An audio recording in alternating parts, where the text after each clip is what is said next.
All India car dealers association द्वारा नई वाहन ट्रांसफर नीति पर गहरी चिंता व्यक्त की है। एसोसिएशन के राष्ट्रीय अध्यक्ष JS नियोल ने गुरुवार को नई दिल्ली में प्रेस कॉन्फ्रेंस कर सरकार से इस निर्णय पर पुनर्विचार करने की अपील की। प्रेस कॉन्फ्रेंस को संबोधित करते हुए एसोसिएशन के राष्ट्रीय अध्यक्ष JS नियोल ने कहा कि सरकार द्वारा लाई गई नई वाहन ट्रांसफर प्रक्रिया से डीलरों, बैंकों और आम जनता सभी को परेशानी होगी। पहले वाहन की RC ट्रांसफर और HP चढ़ाना उतारना ये सभी काम एक साथ हो जाते थे, लेकिन नई गाइडलाइन के अनुसार अब पहले HP उतरेगी, फिर ट्रांसफर होगी और उसके बाद फिर से HP चढ़ेगी। इस पूरी प्रक्रिया में 4 से 6 महीने का समय लगेगा। उन्होंने कहा कि नई वाहन ट्रांसफर प्रक्रिया में बार बार OTP की आवश्यकता होगी।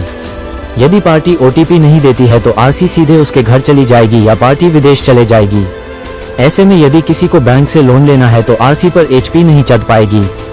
इससे न केवल लोन प्रक्रिया प्रभावित होगी बल्कि वाहनों के गलत हाथों में जाने से अपराध बढ़ने की भी आशंका है। एसोसिएशन के अनुसार इस निर्णय से सरकार और जनता दोनों पर अतिरिक्त आर्थिक बोझ पड़ेगा। स्मार्ट कार्ड और RC बनाने में पहले ही देरी होती है, अब 3 बार प्रक्रिया होने से खर्च और समय दोनों बढ़ेंगे। डीलरों का कारोबार पहले से ही मंदा है। नई गाइडलाइन से ग्राहक वाहन खरीदने से कतराएंगे और बैंकों को भी दिक्कतों का सामना करना पड़ेगा।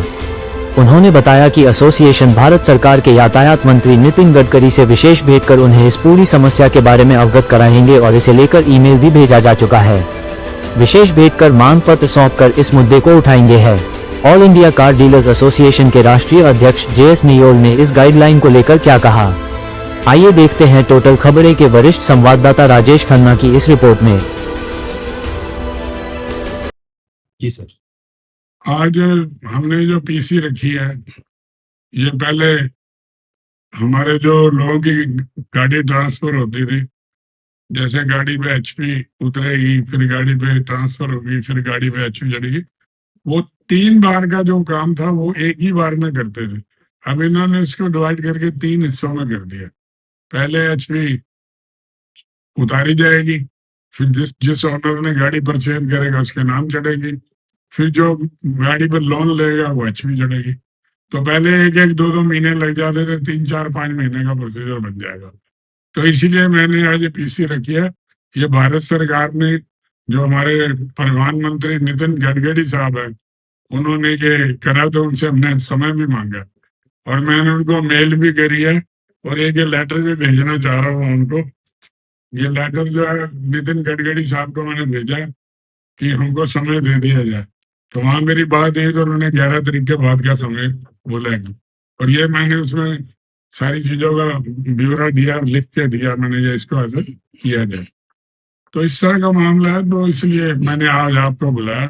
आपके माध्यम से मैं पूरे हिंदुस्तान की जो हमारी एसोसिएशन की कार्यकारिणी, उन तक मैसेज चला जाए, क्योंकि इतनी कॉलें आ रही थी, हर एक आदमी कह रहा था यहाँ भी दिक्कत आ गई, वहां भी दिक्कत आ गई, तो इसलिए मैंने आज PC रखी। सर, किस तरह से पहले ट्रांसफर होती थी वो थोड़ा सा बताएं, अब क्या दिक्कत आ रही है वो भी थोड़ा बताएं।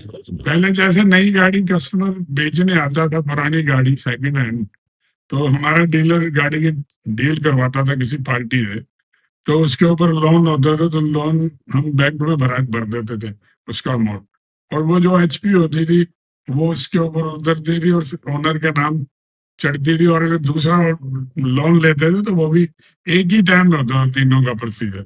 अब इन्होंने अलग अलग कर दिया।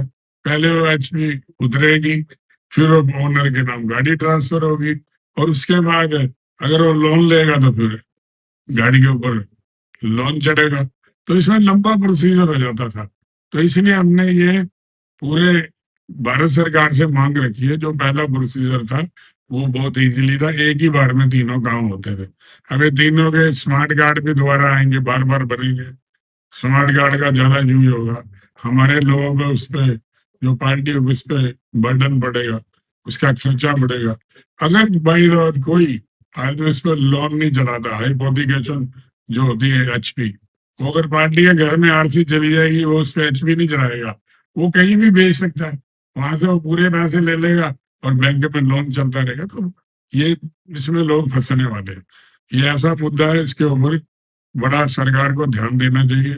इसके ऊपर हमने जो समय मांगा है, हमारी कार्यकारिणी के सभी प्रदेश अध्यक्ष उस मीटिंग में जाएंगे, डेलीगेशन लेकर, और अपनी मांग रखी जाएगी, सरकार को समझाया जाएगा।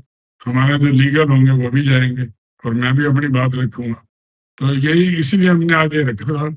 हम चाहते हैं कि जो ये मामला दोबारा वैसे का वैसे हो जाए। सर कल तो आपने इस बार आपने पंजाब के लिए पीसी करी थी, अब ये क्या पूरे देश में लागू हो रही है व्यवस्था जो आपको? कल हमने पंजाब में करी थी, मेरे को लग रहा था खाली पंजाब में हो। अभी दिल्ली वालों का भी फोन आ गया, जो वो हमारे ग्रुपों में वीडियो गई, गुजरात से भी फोन आ गया, यूपी से भी आ गया, साउथ इंडिया से भी आ गया। अब ये सब जगह इन्होंने लागू कर दिया। पहले ही बहुत बुरी हालत है, क्योंकि लोग वैसे ही परेशान हैं। पहले ही बहुत समय लगता था ट्रांसफर होने में, अब इसमें और समय लगेगा।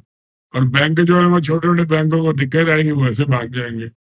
तो इससे क्राइम बढ़ेगा, इससे बहुत बड़ा नुकसान होगा।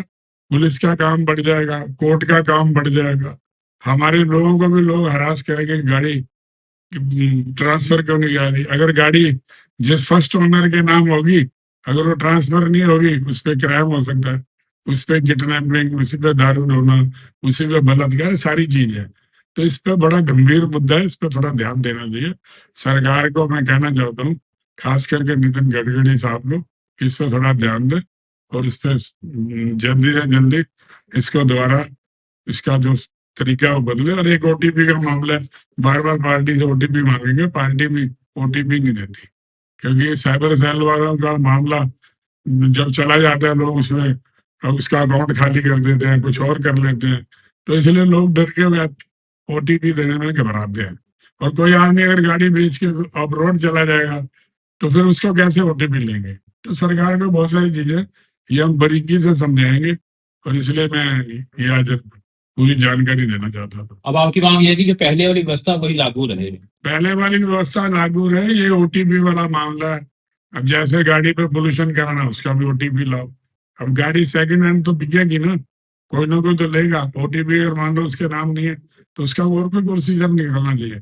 जब उसका आधार कार्ड है, पैन कार्ड है, और आदमी गाड़ी ली है, उसने उसका प्रूफ है, कोई ऐसा सिस्टम बनाना चाहिए ताकि ओटीपी वाला मामले से भी छुटकारा मिल पाए। कई जगह पे ऐसा है, दोनों पार्टियां पेश करो। अरे कौन सा कानून है जब आप ये लाना चाह रहे हो, आप ट्रेड सर्टिफिकेट उसी को ले आओ, उसके बाद में सारी समस्याओं का समाधान है ही है। तो सरकार को जब जाएंगे उनसे बात रखेंगे। ठीक है।